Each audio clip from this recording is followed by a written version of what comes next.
So your movie, I'll See You in My Dreams, is a very frank portrayal of what it's like to get older, what it's like to experience death and the death of loved ones. And I'm curious, how did you come to this subject and what drew you to this story? And why is it so funny? And it is very funny.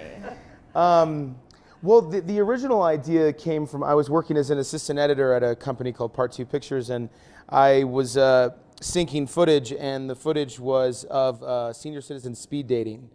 And I found it really refreshing how blunt and honest these people were. They just didn't have time for sort of pretense. It was all like, this is what I want, and there was no filter.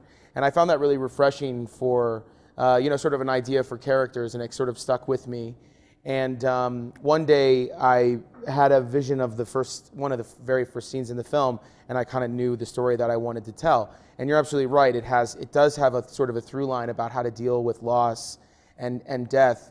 But I tried to make a film that I think is, you know, very digestible, so that people can feel and have something to walk away with and have some meaning, but also be very entertained, as Blythe said, laugh and cry. That was the idea. But I just think it's an underrepresented,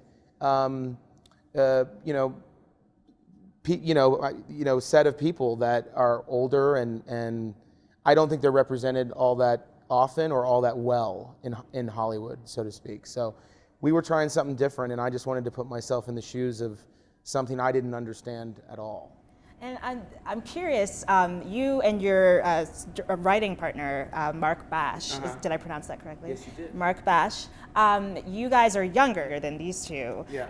And I'm curious, like, from your point of view, you have that experience, you have the hindsight, like as your character says in the movie, you can see, you can't predict the way you're going to feel when you were actually that age. I'm curious, what did you guys add to the character, if anything, that wasn't already there in the script? It's astonishing that Brett had that insight.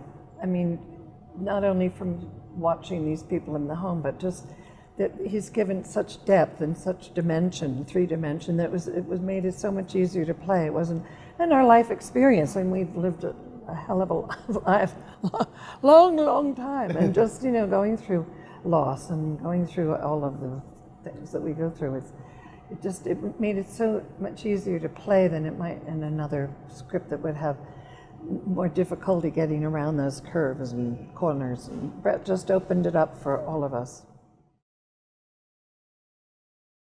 It's super like strange when you revisit that film like now. It's super weird to kind of watch it. Yeah, it probably seemed progressive then, but like now it just feels kind of like very weird.